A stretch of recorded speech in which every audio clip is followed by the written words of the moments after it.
I know it's only you in there, but you literally walked in with the corner man bucket and everything, man. That's cool. Yeah, I'm a one-stop shop.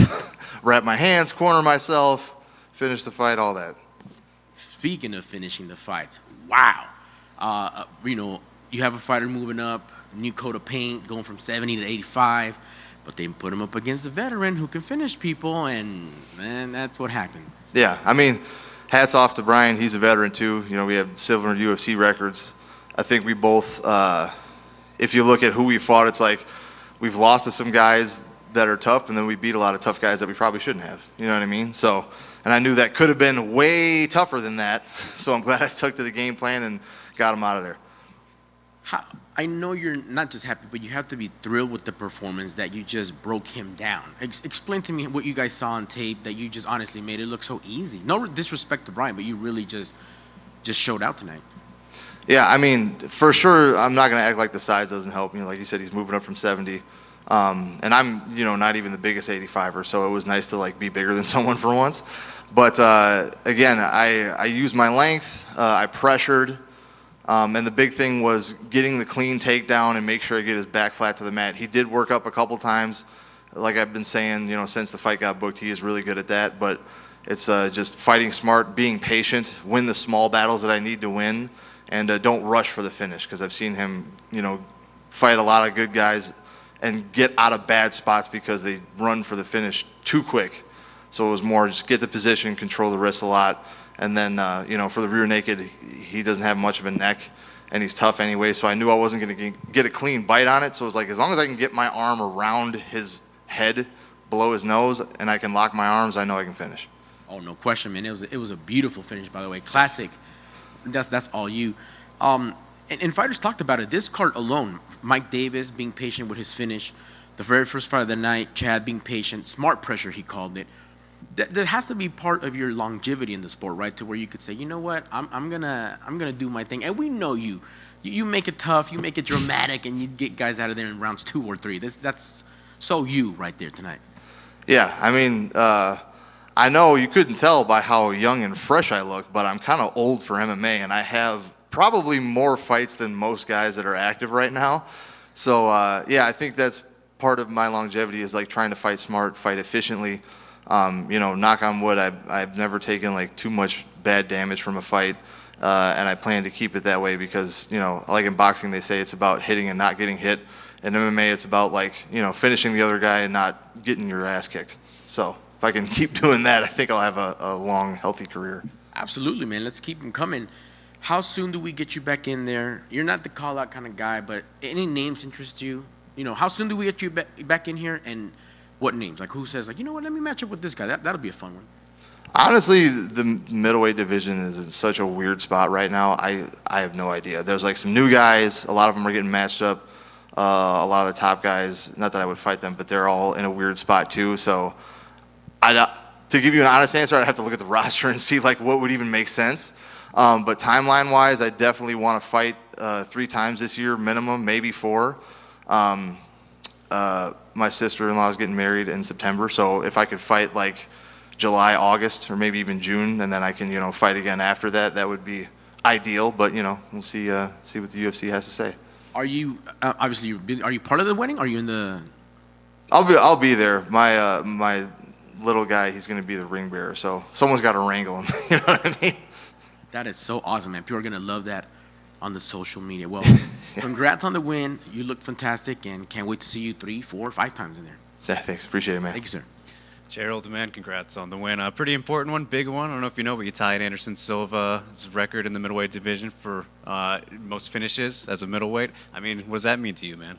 That's pretty cool. I mean, I got the most submissions at middleweight. I think I would have bumped up another spot all time to 4th or 5th or something out of most submissions, at any weight, and then tying Anderson Silva, that's awesome. And I still have all my wins by finish in the UFC, and it's over 10 wins, which is pretty nuts.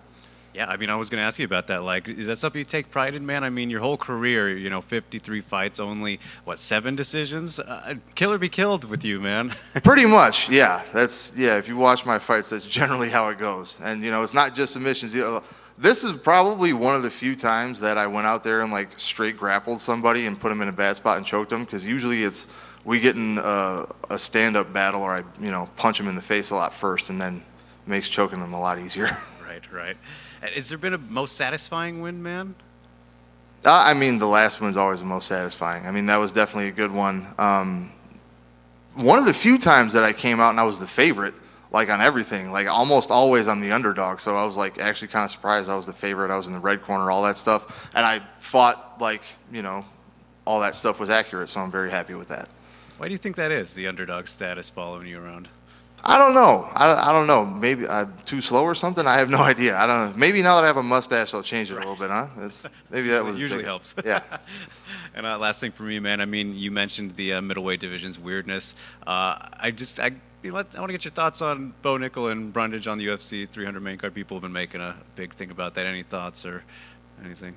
I think it's great. You know what I mean? Like, Bo has a very storied career in wrestling, and it's not MMA, but it's not nothing. You know what I mean? And Brundage would be a step up in competition, so I feel like that's pretty fair. And if you want a bellyache about who deserves what or what record is this, at the end of the day, this is entertainment. You have to fight in an entertaining fashion, or you got to talk out your ass and be willing to do that part of it, one or the other.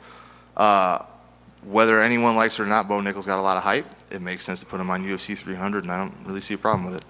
So kind of with that in mind, who do you think should fight for the title next? Oh, man, I have no idea, because I just fought, so I really don't care about anybody else. No. Hopefully my buddy Brendan, if he has an impressive performance, he'd be a name to throw in the hat. I could see, it kind of depends on timing too, right? Like, Strickland did have a close fight. I could see the rematch would make sense. If they want to make a money fight pay-per-view, having Israel fight DDP would make sense. It just kind of depends on who's healthy when and willing to do whatever. Sure. Well, congrats on yours, man. Thanks. The stash has to stay now, right?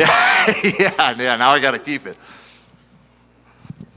Hey, Gerald, it seemed like about 20 seconds before he went out there, it looked like he was trying to tap right before he went out. Did you notice that he was trying to tap? And did you notice when he went out before the ref stopped it? I wasn't sure if he was trying to tap or like pull at my hands or something. So I was like, I'm just going to keep squeezing. And because at first he like fell to the side. It felt like he was going to try and like spin, because we were pretty sweaty in there. And if, you got a rear naked choke on someone, if they can get their shoulders to the mat, then they have a way out of the submission, or at least a better chance of getting out of it. So at first I was like, maybe he's going to tap. And then I was like, oh, maybe he's waiting for me to burn my arms out. And then all of a sudden I heard the gurgle, and I was like, I got him. So that was pretty much how that went. Congratulations. Beautiful performance. Thank you. Was there any part where you were wanting to celebrate, or was it your inclination to, you went for his legs and tried to help him regain consciousness? Oh, yeah. I don't know what it is, but me and Herb Dean have this history together where when I fight someone and he refs, I like almost always choke him unconscious.